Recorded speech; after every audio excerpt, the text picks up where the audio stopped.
So welcome everybody to Espresso Mastery Agent Session, and we've got a great guest today. I'm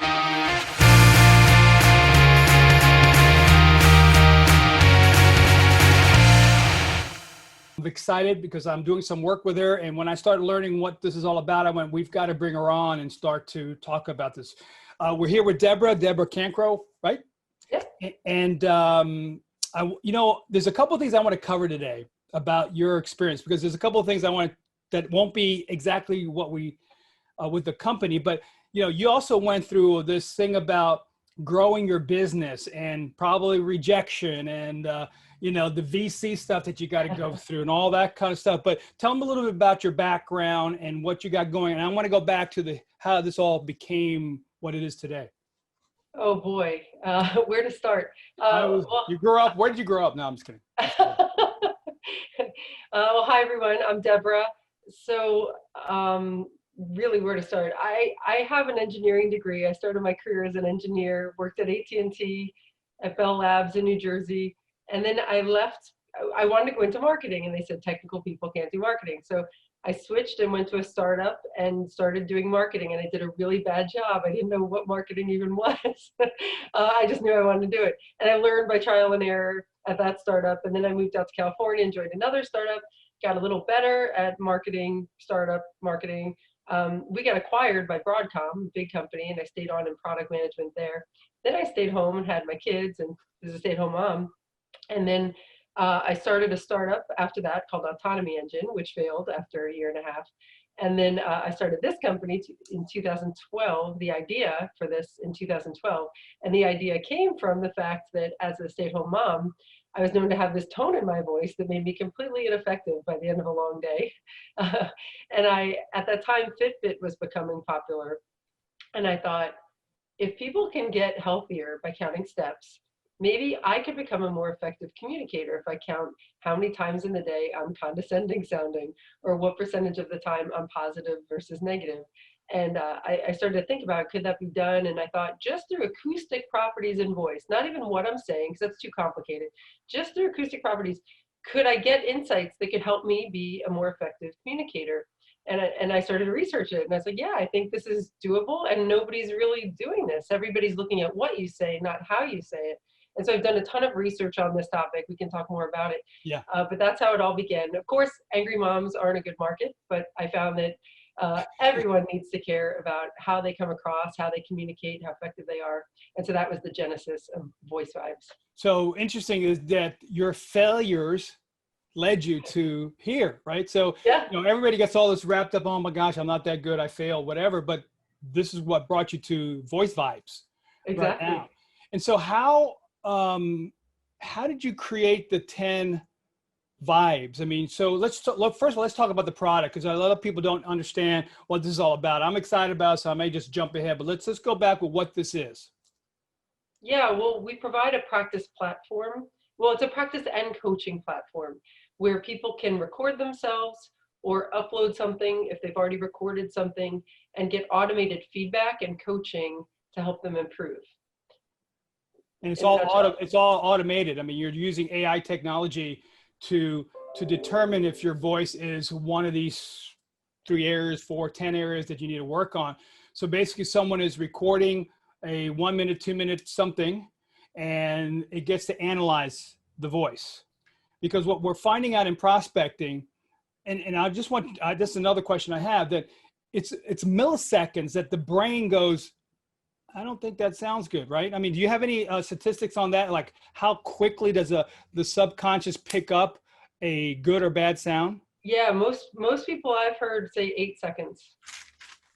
Wow. So in other words, if I'm prospecting, I'm calling something, and in 8 seconds I sound, hi, I'm really excited, I want to, and we're all, right, the bandwidth is tight. We're getting a negative response, especially in our prospecting.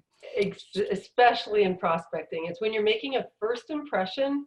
When making a first impression, studies show, first of all, the way you sound is 5 times more important than the actual words you say, because people are getting this gut feeling about you, and it's more correlated to how you sound than what you're saying. So you can say something great, but if you say it in a way that just puts people off, they're not going to want to talk to you.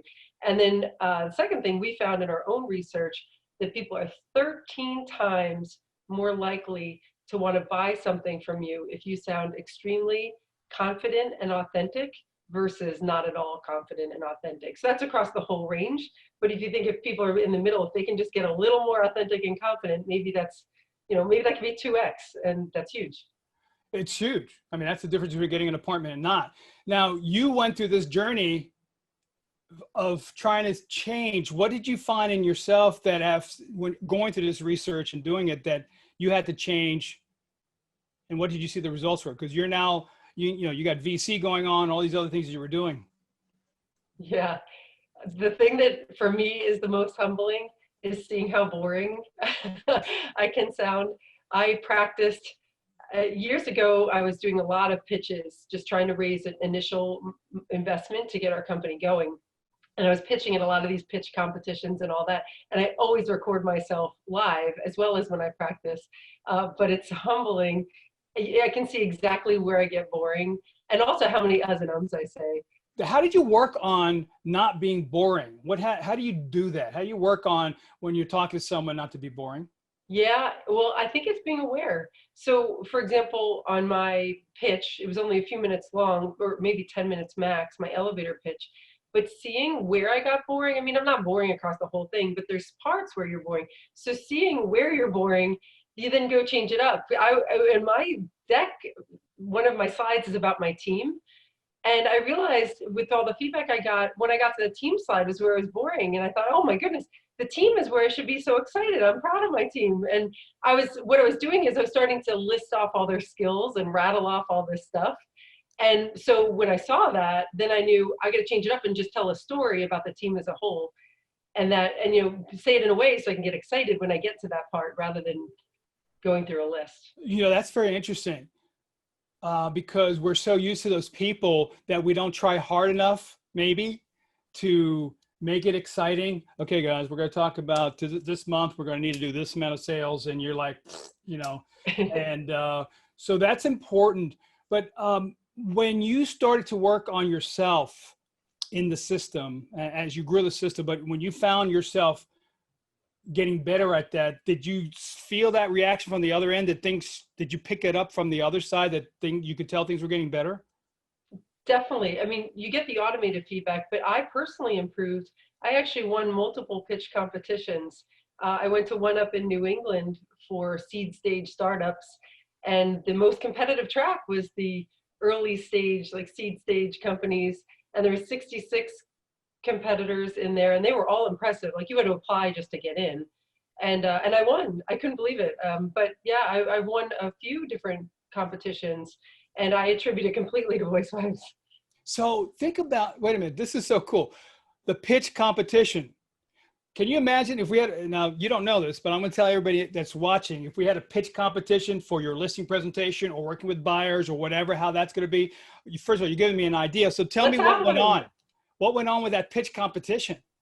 Oh, so entrepreneurs, well, like tech startups do them all the time, where people host an event, and the goal is they get a lot of entrepreneurs and then a lot of investors to come and be all in one place and network. And in this one, they had tracks. They had early stage, and then they had certain vertical industries. There was 3 or 4 verticals, and I was in the seed stage.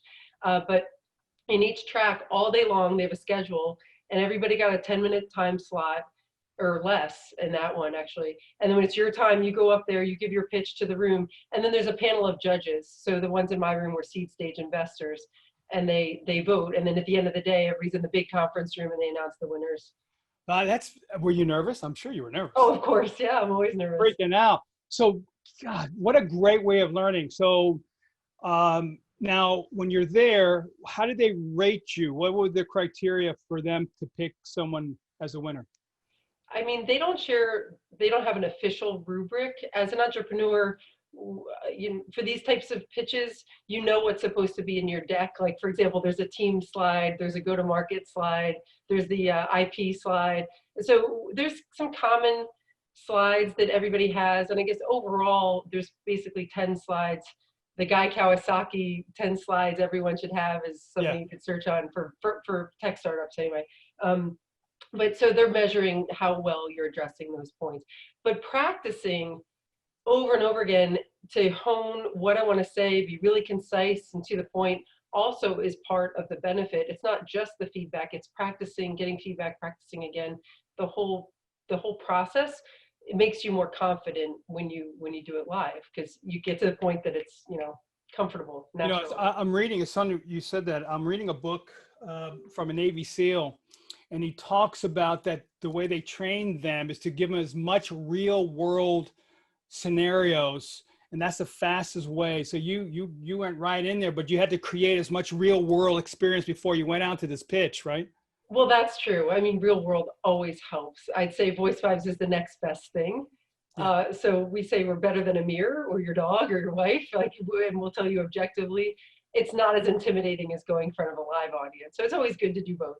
Yeah, and I'm working with my team with VoiceVibes, and they're completely excited, and they're actually, some are excited and not excited when they find out that they're also boring. So we're working on that. But let's go with the vibes. Can you explain to us a little bit about the positive vibes, negative vibes, and as you broke down the whole voice situation? Yeah, please interrupt me if I get too nerdy. No. But, I like nerdy, so I may be right there with you. But this is okay. So let me just say something. We're not nerdy enough because we go from the seat of our pants in this real estate industry. So we're all about, do you love me? I love you, and let's have all that. But there's no technique in the delivery, and that's what I'm so fascinated about. So we might need to go a little nerdy so they understand the value and why sometimes they're getting hung up on, because Espresso agent supplies them with phone numbers to call. And there's a tool in Espresso for recording themselves to hear themselves back. I guarantee you that most of them are not using it on a regular basis. So I want you to let them know what's inside of a voice that you have to work on. So tell us about the vibes. Got it. Okay. Well, within our tool, VoiceVibes, if you upload a recorded call even, there's two aspects of what we measure. The first one we call a vocal delivery score, and that's predicting how a typical speech coach would rate you on a scale of 0 to 10. And it's looking at all the best practices that we found in literature around pace and pausing and vocal variety and all the best practices, and we put it all into a score that predicts how a speech coach would rate you. And so that's great for practicing public speaking, or like that pitch that I did, for example. But then at the bottom, we also have what we call vibes. And so early on, I interviewed a lot of people and just asking what characteristics are most important, and just getting people's feedback about what they thought was important. And I came up with a list, I think, of 35 words. And the first one I kept hearing was engaging. People wanted to be engaging. So that was at the top of my list in the beginning. But you'll see in our tool, engaging is not one of the vibes, because right. What we found early on, we did a little research study on just what words we could use. And some words effectively describe what people hear, but other ones are too vague. And unfortunately, engaging is kind of vague. Like, what does engaging mean? It wasn't something in our studies we found that people could all agree on when they listened to the acoustics alone. So we hired a linguist who helped us come up with words, and then we did our own study and had people listen to recordings, and then we looked at if the ratings kind of converged, and we found which words had meaning that could be captured through audio and which ones couldn't. And so engaging went out, but captivating is in. So captivating, confident, authentic, personable, I'm trying to think what the other ones are. There's 20 in all. The negatives: boring, detached, timid, nervous, arrogant, pushy, belligerent. You get the gist.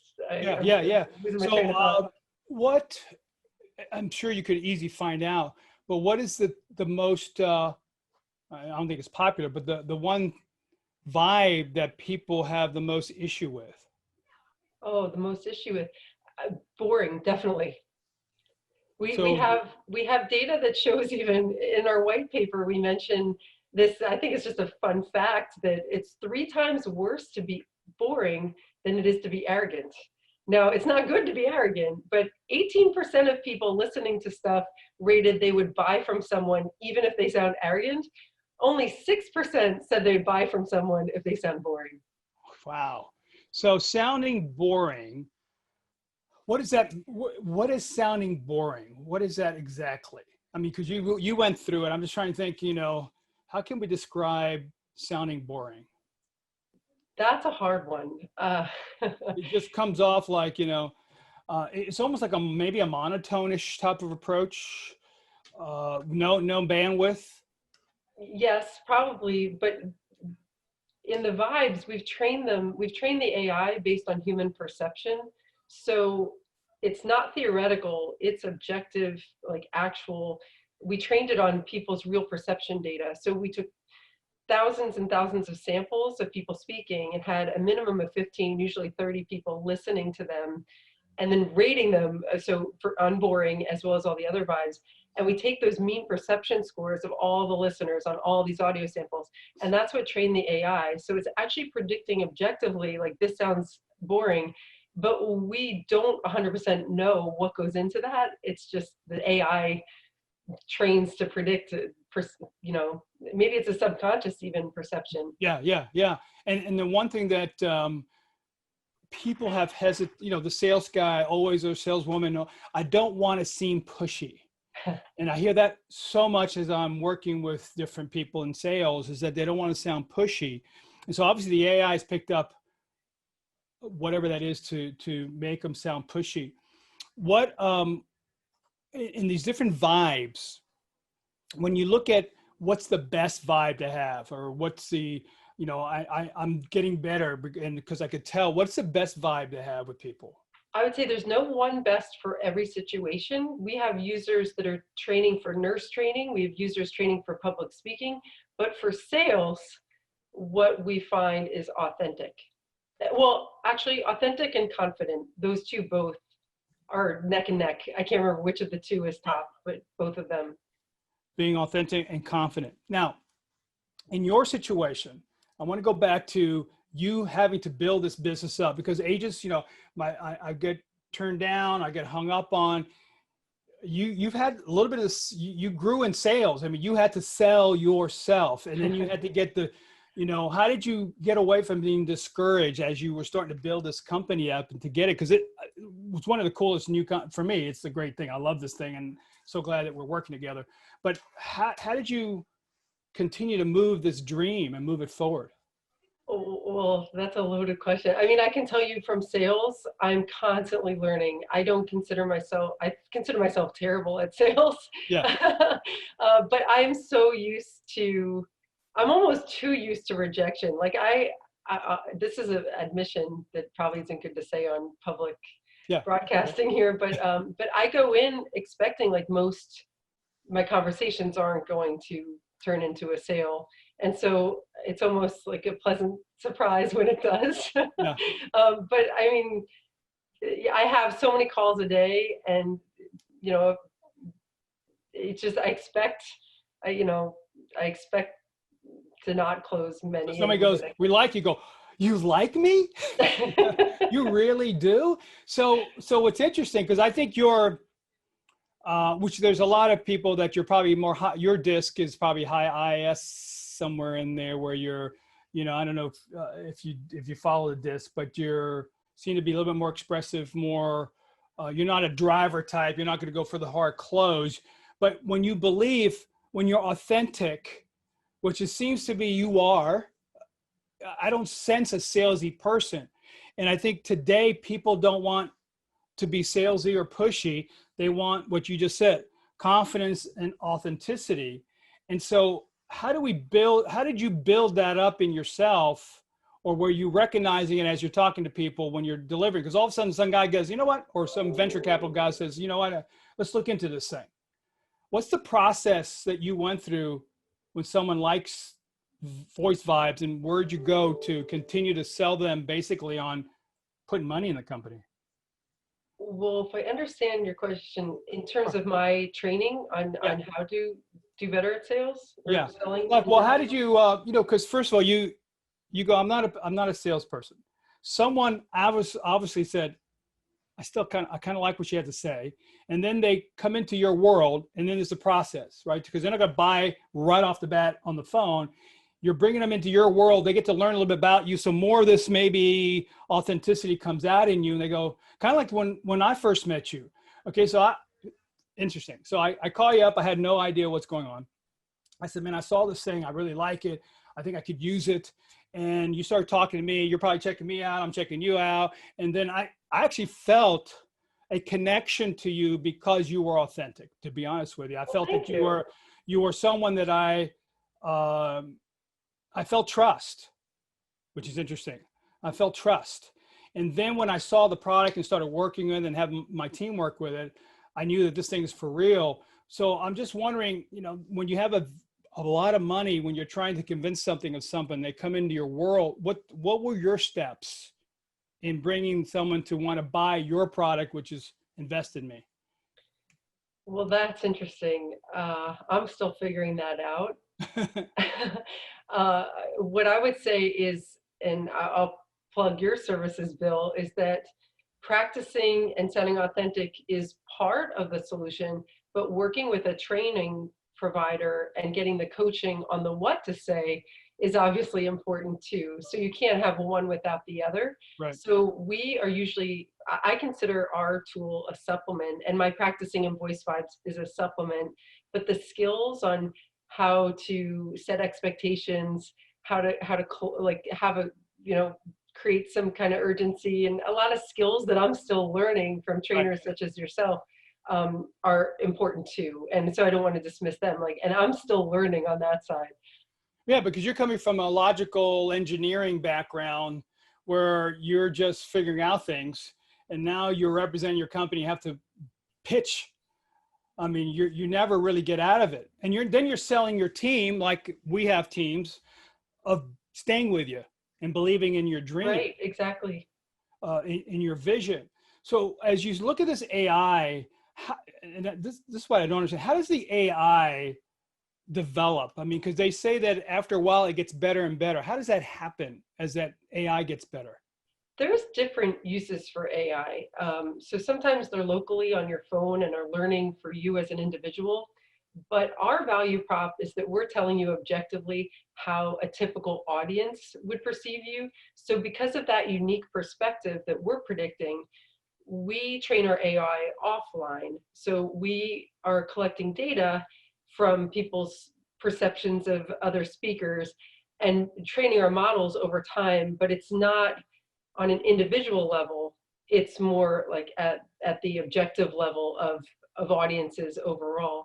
The reason why is because we don't want you to train your own AI to tell it what's good and bad, because you've got your own bias. Like you might tell it you're great all the time.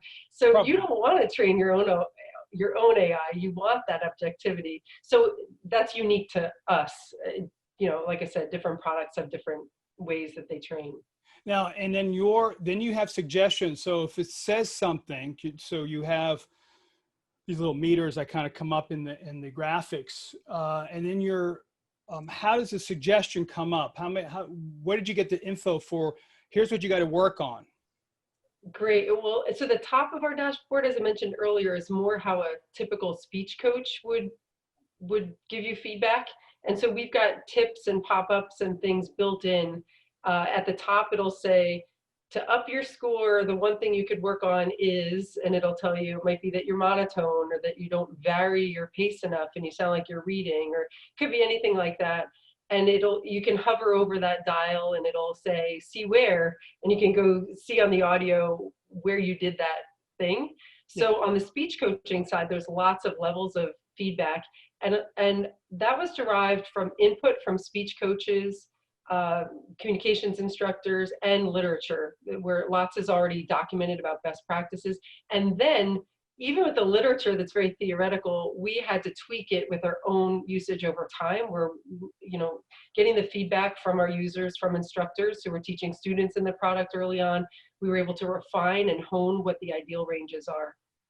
And then the Vibes has some suggestions. So, you know, what to do if you're boring, and you know what to do. And I think that also with like from my standpoint, when I saw the team use it, and then I'm coming in to go, I could tell, you know, or they found out that they were boring. It actually really makes you want to focus on something for a week or two. In that, do you have any idea how long it takes to get better? Like, let's say if you use this tool, is there how fast can you get better at something?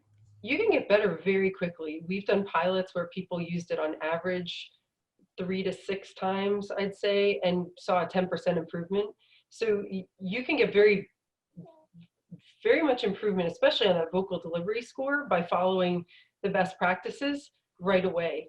And then on the vibes, it's more of an awareness. Like I said about when I got to my team slide being boring, a lot of times it's within you just trying a little harder, putting a little more effort in. No, I was going to say something about the vibes, because I think I want to be clear on that. So the vibes are here. And then the other thing was what? The first part was the auditory. We call it vocal delivery score. Vocal delivery. Okay, got it. And vocal delivery is more of the auditory, what that person is hearing, or is this tone? It has to do with tone. Vocal delivery is the score that's predicting what a speech coach would tell you. So a 10 would be kind of someone that's on the nightly news, like a professional speaker would get a 10. Got it. And then so it'd be interesting to see what a salesperson average. Do you have it rated based on industry? Like, could you? We don't. We just have this one score that, puts you on a scale of 0 to 10. So this is good. So if I don't make it in real estate, I've got a 10 in nightly news. There you go. I now know where to go. So this could also be a job hiring thing. No, I'm just kidding. So this is really neat. Where do you see the growth in this? And because I could tell you, to me, this is it. If you're in sales and you're not using a tool like this, or you're not improving your voice, and we continually say to the audience and Espresso agent that you record yourself, listen. And why do we sound goofy when we hear ourselves? You know how, you go, do I sound like that? Why is that happening? There is a scientific reason. It has to do with the fact that you're hearing the internal vibrations rather than through the air vibration that you get from other people. So you are not necessarily hearing when you're speaking yourself, but when you're hearing it from a recording, to that point, I guess maybe it's because you're so used to hearing it the one way, and then when you hear it the other way, it sounds weird. I'm no expert on that, but that's what I've heard. Yeah, because I always say, listen, if you're gonna listen to your recording, make it like a Friday about 5 o'clock, get a glass of wine, sit down, because you're going to need to kind of, relax a little, because you're going to hate it. But you know what? I found that to be one of the fastest ways of really getting better, because we don't want to hear ourselves and we get away from that. But now if they got to hear themselves, and then there was an analyzing way of understanding where to work on it. Because now, is there a way, does VoiceVibes also track the speed of your voice? Yeah, we have a pace measure. That's one of the metrics, yes. And I'm one of those people, to your point, Bill, like when I record myself, I don't want to go listen to it, but I'm anxious to see what my score was. Yeah. So it's a different dynamic. It's one thing I dread, and then one thing I just can't wait for the thing to load and get my score. And how much do you have to record to be able to analyze it? How much time do you have to put into the system? Oh, you could record 20 seconds. I mean, a voicemail is a very easy thing. You could practice and then get your feedback. That would get back in about 30 seconds later, 20 seconds later. So what I'm thinking here is that if, so I just heard something today that they were talking about, I think in Austin, the Texas A&M, or they did a research on the fact that, I think we all know this, that texting is not personal. I mean, you're not really engaging with someone in texting. So texting should be leading us into an auditory type of relationship where we can actually talk to them. And so what I'd like to see is that we get away from texting, or use texting as a tool to finally get a conversation either face-to-face or in person. And so I'm wondering, from your standpoint, when you're looking at VoiceVibes, what's the next step for you? Is it that you get more refined in the data, or is there other things you can branch out within VoiceVibes to help us to get better in our delivery? Yeah, I mean, there's already multiple use cases that we've expanded this year alone. So single speaker, which you can use for practicing, also for recording yourself live, whether you're at a pitch competition like me, or even doing a webinar like this. we launched this year 2-speaker or multi-speaker analysis. So you can even take in a Zoom call and we clip a 15-minute segment or less. But within that segment, see all kinds of new features that we look at about what percentage of the time Bill spoke versus Deborah, where our conversation got the most engaging, like we're seeing where we went back and forth. A lot of the vibes are still there, and word spotting. So you can program words, not only the default ones we provide, but then if there's certain phrases you want to make sure you say or don't say. So there's a lot of features that we're adding all the time and refining that, as well as making the AI itself just more and more accurate all the time. Yeah, I just want to remind everybody, we're with Deborah with VoiceVibes. If you have any questions, just chat it on in, because this is really interesting. The other thing I wanted to ask, now with the onslaught of Zoom, which is something different, I'm just as you're talking, I'm going, wow, what if I had a really cool, interesting voice, and then we now have to do a presentation on camera, and I'm like, one of these, one of these deer in the headlight looks. It'd be interesting to understand how much of your voice needs to be animated a little bit in the visual to be able to do the pitch right. Because of COVID, the agents were not able to do their presentations at the home. So now it caused people to now do an entire pitch, using your language, doing this, along with the mic. And I'm noticing that not everybody's really good on video. It'd be kind of cool to see, and I don't know if this could be done, to actually analyze the facial expressions to the auditory, to the voice, to see how that goes, because it's, like for instance, some of the agents that are more analytical tend to be boring. They tend to be monotone. And when an analytical thinks they're smiling, they look like this. Because, they're just so inside themselves. So I remembered shooting videos, and now that we're doing a lot more videos and prospecting and presentations, I think I'm really smiling, and I'm really not, because you're inside of your head, almost like listening to your own recordings, you think you are smiling, and you just don't realize how much more you got to bring out on the visual stuff. So it's really interesting to see how you guys have broken it down to those vibes. And when I first heard about them, I said, gosh, this is exactly it. And I'm hearing from my people that I train is that this whole monotonish, boring, or pushy becomes the issue, that we're just maybe talking too fast and trying to oversell without this, what you said, authenticity. So when you're more authentic in your voice, what you find that the consumer is more apt to want to do business with you, right? By how much percent? You say 13%? 13x, not percent, times. 13 times. Yes. More by being authentic. All right. So now, guys, and I'm going to tell all the Espresso agents, is that if you're getting hung up on, these are things you have to work on. So, but the question is, what you've learned, how do you become more authentic in your voice? How do you do that? Do you have any idea from your stats? Yeah, we've learned that the key to authenticity is talking to someone like they're your friend. So even though you're practicing, practice makes you more prepared, so you can be concise and focused and saying the right things. But then in the moment, realizing that you're just conversing with a person, and the more you talk naturally, like you would at home when you think no one's watching, that is the key to authenticity. We get nervous, and we don't get to that point that we get a conversation going naturally. We get, is it adrenaline, or I don't know what happens? We're really anxious. And so our speech gets fast. And so we don't sound authentic. And one of the things that I mentioned in the script, which is interesting, you have all these scripts that go like this: good morning, how are you? I mean, you might as well say, I'm a sales guy trying to sell you something.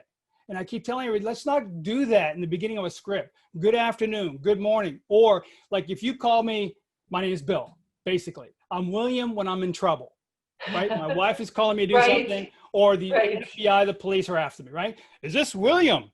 I already know that this is not a conversation with a friend. So I actually tell people, don't use a person's name if you don't know them yet. Don't even go Mr. because they know you're not a friend. So start off every conversation with, I'm not sure if you can help me. Because it brings people in. You know, so that may change for those of you that are having difficulties. Hey, I'm not sure if you can help me. People kind of lean in their opportunity to hear what you have to say. Now you got to back it up with a conversation. And so I think that what you just said, authenticity, is probably is an issue. And we don't train this enough in real estate, or I don't even think in any sales. That's interesting. Another thing that helped me with authenticity was seeing, I actually recorded myself accidentally, at least once, where I was talking to my daughter and I was recording, and then I realized I got my highest score. and cool. And I wasn't even trying, honestly, because it was just authentic and it was the real me. And when I saw that, that was enlightening for me, that, wow, this is what I need to aspire to. I can do that. And so that was very powerful for me. That is, you know, and that brings me back to a couple of agents that, you know, there's agents that I wonder how the heck this girl ever became an agent. And because they mother the client a little bit. And she was my top agent for the longest time when I had my company. And she go, honey, don't worry, we'll take care of husband and wife. You treat everybody like they were her kids, which again, what was happening here is that they felt that she was authentic, even though that might've been her shtick, you know, her way she did it. And, but I noticed that when it came to a high level negotiation, she was a little nervous. And then the person picked it up, and then I had to come in as the boss and help her close the deal. But I would walk past the conference room. I could see how she's, honey, sweetie, you know, and she's most of the time a little bit older than the people. Either way, there are people that are just automatically down home-ish authentic, and they get business. And my concern is when people see that, it's not that you need to copy that. You need to understand it because she's good because she's her. Right, exactly. It's not one size fits all. It's like how you are when you're you know, yourself. Yeah. Yeah. And actually that's a problem because we look at when you did your pitches and you saw, wow, that was a great pitch. I hope I could be like that person. I mean, when you look at the pitches that you saw in these competitions, which I think is pretty amazing. I'm now going to think about, we got to think about doing that for us here at Espresso to have these pitches. But when you look at someone, it's not, you can't copy it. Right. There's certain things you just can't copy, but there's some elements in the vibes that you can work on yourself that will help you to get through. Yep. Because if you look like you're nervous or you sound nervous, it's just not going to work. And there's so much rejection. And tell me if this makes sense. And I don't know if you have any stats on this, that we should be speaking 30% of the time and they should be speaking 70% of the time. If we tend to move that 70-30 to our side, that may be perceived as being pushy. Or do you have any stats on that, on how much someone should talk? Yeah, I've seen a couple different stats. I've seen 70-30, I've seen 60-40, I've seen 50-50. So what I've concluded from that is that probably depends on the situation. I don't think there's one percentage that fits all. It's just here it is. Don't run your mouth so much because people need to talk. And asking questions, a lot of times I've also learned, now I've been in sales for 40 years. I'm actually 25 years old and I've aged bad. No, I'm just kidding. So, so for 40 years, I've done, you know, from, I don't know, even before that, when you're selling Boy Scout stuff and you're going up the ranks. But finally, when I was trained by a mentor, understanding how powerful questions are and how people feel comfortable when you let them talk. Let them paint the picture of what they want. For instance, if you're pitching your company, hey, VC, what would be the ideal VC situation for you? And let them paint the picture. We work so hard to let them, actually, I call it the paintbrush theory, right? You give them the paintbrush, let them paint the picture. But here's what we do. We give them the paintbrush, and then we take our hand over that to create the picture that we think we're getting from their discussions with us. And that's where it becomes conflicting, I think, you know. And what I think what's cool about your stuff, and I know I'm overselling you, but I'm excited about it because this is what I've been doing all for the last 6 or 7 years, specifically talking about delivery, is the fact that we're now able to take someone's voice and determine where, you know, what you've got to work on. Someone asked, and there's no specific training that VoiceVibes is doing. The product is there for you to use, right? Yeah, you can use it for yourself to practice on your own, but then we work with coaches such as Bill, that a coach can go in and give additional feedback and even give you assignments and things like that. So it's a coaching platform, and it's also something that you can use on your own to get automated feedback. What are some of the industries that are using this? Because I know you said a couple of them were, what kind of industries are using this? So we started in higher ed, and we're still in higher ed today. Communication classes, MBA classes, even we've got technology classes where they have capstone projects or something like that, where they'll practice their final presentation in VoiceVibes. So that was our first market. We now are in a lot of manager rotational programs or high potential manager programs or leadership training programs where people are identified as having a lot of potential and the company wants to invest in their leadership skills. We're also often in sales coaching and sales onboarding. And a big use case that we see is practicing company messaging. So if you've got a team of people that are all representing your agency or your brand, and you want to make sure that they're on message. So if they're at a party and someone says, oh, tell me about Espresso, the answer that you give, if you want to make sure everybody's on the same page, you can deploy an assignment called company message and give them an example in the tool and then have them practice it and make sure they've done it so many times that they could say it in their sleep, and also that they sound authentic or confident when they do it. And then there's more applications too. We got nursing training. Wow. Is becoming more and more interesting, where nurses on the leadership side, even they need to be able to persuade and present. And so we've got a number of applications in healthcare. And then just there's a lot of applications, teacher training, train the trainer training, anywhere where someone's communicating with someone else. Well, if you're getting a job, it'd be perfect. I mean, I remember a nurse calling me up to help coach her to get a job in nursing because this school was difficult to get in and she was going to be interviewing. I remember working with her and it was very interesting to see. But yeah, you're absolutely right. I mean, this is really what I think that's happening now. We're instead of selling ourselves, we're selling stuff. Everybody has stuff. So if you are the product and you're able to articulate in a way that people see that confidence in you, they're buying you. I mean, I could tell you, I will probably be less hesitant of working with your company, probably if you weren't you. If you got to, hey, so you know, got really slick, and I don't think I would be that excited because I saw your energy.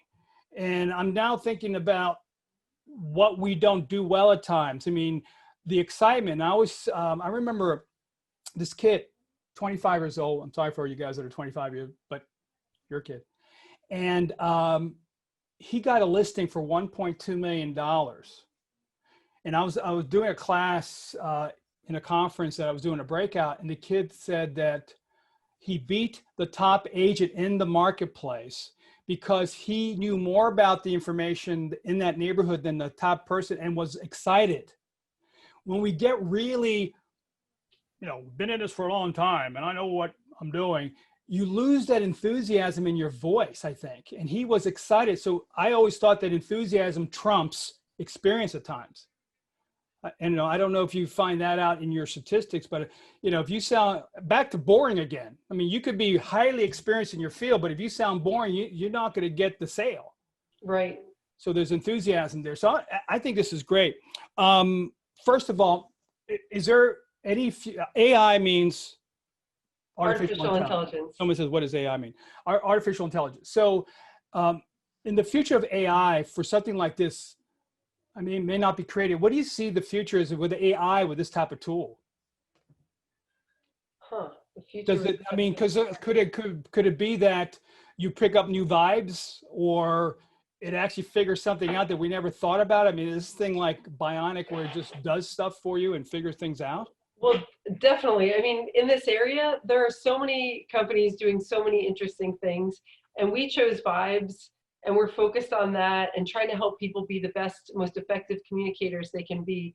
But another example of a similar technology is emotion detection, which is very different than Vibes, where that makes sense. If you want to know how your customer's really feeling, kind of like a lie detector. There were some companies in Israel even that came out of the military that use voice to detect if people are lying. One of those companies has now evolved to even detecting health conditions through features in voice that you can't even perceive. But there's so many things that so many companies are doing with AI, it's incredible.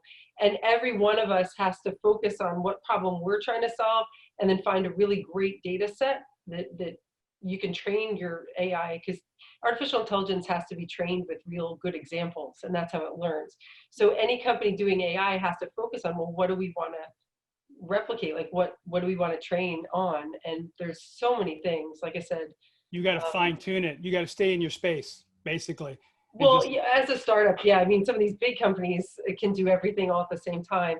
And another interesting area is called sentiment analysis, where people use AI to look at the content and the words of what you say. And so there's obviously lots of other insights in analyzing sales calls on the content side. We're not doing that right now. We can do word spotting and phrase spotting, but looking at that analysis are things, you know, I think Google and Microsoft and those kinds of companies are doing very well and constantly pursuing getting better and better all the time. And do you guys do more research on this? So you continue to kind of get data and do more research as you continue to grow the company? Oh, absolutely. Yes, all the time. That's so cool. So on that, hopefully you all have realized how important your voice is and how you got to work on it. If someone has any questions, how can they get a hold of you or get with VoiceVibes? Oh, that's great. Well, our website is myvoicevibes.com, and please check us out. And yeah, we have a tool that's available for anybody that wants to coach their team or even just themselves. And we'd love to talk with you. Yeah, this is great. And guys, great to use. If you have any more questions about it, I'm using it. So you could always BC or Bill C at espressoagent.com. I'll answer any questions you have also about what I've done with it. And don't forget, inside of Espresso, record your voice, listen to yourself. Just sit down Friday at 5 and you know what I just said, and listen to your voice and take some notes and get it, because what you're saying to you is, what you just said is the pitch. I mean, you wouldn't be here where you are today if it wasn't for you doing a great pitch, right? Well, thank you. I mean, you're doing great. So listen, Deborah, thank you so much. I appreciate it. It was great talking to you today, and I know I'll be talking to you real soon. Thank you. Thanks everybody for being on.